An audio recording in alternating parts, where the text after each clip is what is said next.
The final part is Kaido versus Yamato, where we see Yamato's hybrid form. The provider doesn't know what their devil fruit is yet. So here we go, huge reveal. So the 1019 spoilers are out, and it seems like this is gonna be a pretty good chapter. So let's get into it. The title of the chapter is Heliceratops. Apparently that's the name of a move of a character in this chapter. Pretty sure you can figure out who that is. Sanji versus Queen at the beginning of the chapter. We also see Zoro, who's been given the recovery injection. So I'm certainly not mad at this. Really looking forward to seeing how this fight progresses. Obviously, this is Sanji's most significant fight of the series, and by far his strongest opponent. So I expect this to be one of the longest fights of the arc, probably, and I fully expect Sanji to be pushed to his absolute highest diff to be able to take out Queen. As for Zoro, so like 2 chapters back, after Sanji had dropped Zoro off with Chopper, it was revealed that Chopper was going to give Zoro this injection. And he said, I don't know enough about it to give it to him. Does it really have ultra regenerative effects? And apparently it does, but it's only temporary, and in return, you suffer twice as much later. And Zoro's like, there's no time for debate, just give it to me. The only thing that matters right now is me being able to fight. So Zoro's basically gonna do like the Luffy impel down thing, and we've seen this dynamic a couple times in the series right now, and it's fine. I mean, there needs to be some way to explain Zoro fighting Kaido in this arc, living to tell the tale, recovering, and then fighting King afterwards, who I think he's probably gonna fight. And considering the way that things are going in this arc, we might get the sequel to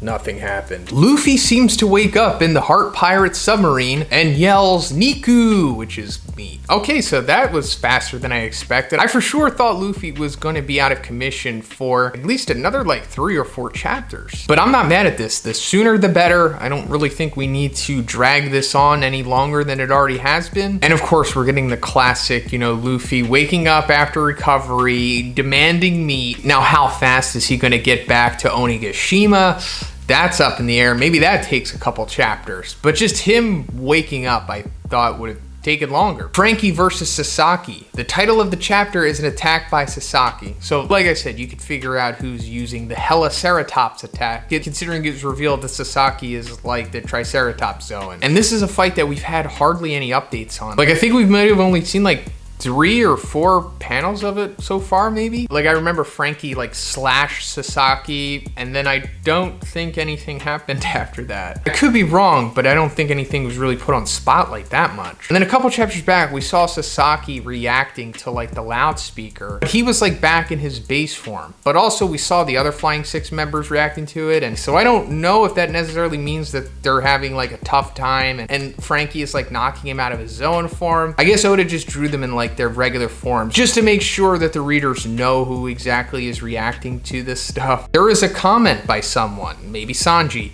that Franky would be interested in Queen's tech. All right, here we go. I think this is mapping out like the post-arc upgrade for Franky, as well as just the crew in general, because whenever Franky benefits from something, that means that the rest of the crew is going to benefit as well. Most of the time, unless it's like something just specifically for Franky's arsenal, then you know what I mean. And we haven't gotten the full backstory on Queen yet and everything that he did with Vegapunk and Judge and all that stuff, but I'm sure as the Queen versus Sanji fight goes on, we'll get a whole bunch of exposition on that stuff and maybe a couple flashbacks too. So we'll see how significant his tech truly is, and it's probably going to greatly benefit Franky just for his own power-ups and also for like the Sunny and, you know, maybe some other stuff that could benefit the crew in general. Franky uses Radical Beam on Sasaki and is also thrown high by one of the latter's attacks. Maybe the one after which the chapter is titled. So yeah, this is probably the Heliceratops move, and it's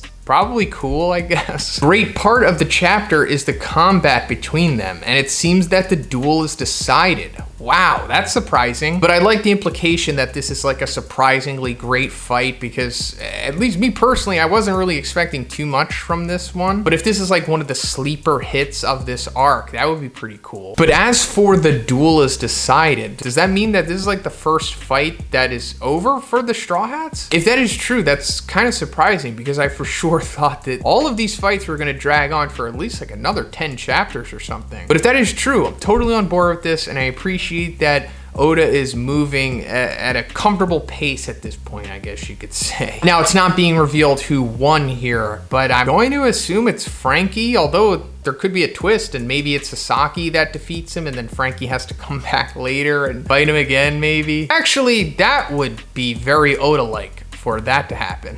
The final part is Kaido versus Yamato, where we see Yamato's hybrid form. The provider doesn't know what their devil fruit is yet. So here we go, huge reveal. So I think most of us expected that we were gonna get this reveal sooner or later, but you know, who knows what chapter it was gonna be. And since this is likely to be Yamato's most significant fight of the arc, and he is going after Kaido after all, you gotta go full power. Now also before this, it was heavily implied that Yamato did in fact have a devil fruit because we saw a couple chapters back when I think he was standing down against Sasaki maybe, like the fangs started to come out of his mouth, but then it didn't really go anywhere. So the provider drew what Yamato looks like in his hybrid form, and surprisingly it looks like what I guess most of us expected. If you've been following my coverage of One Piece, you'll know that we've been talking about like the possibility of Yamato's devil fruit being like some kind of mythical white tiger or something. And while it's not confirmed yet, it looks like, at least to me, that this is probably the mythical white tiger fruit. And of course, this speculation started because of Asian mythology. I think it's Chinese mythology with this one. If you're familiar with Oda's writing at this point, you know that he borrows heavily from that stuff. And I think one of the stories in that mythology was like the white tiger fights the dragon, and it was like East versus West or something like that. And it was basically denoting that one was Yamato, one was Kaido, and it seems like that's going to be the case here. Kaido says he had a hard time getting the devil fruit that Yamato ate.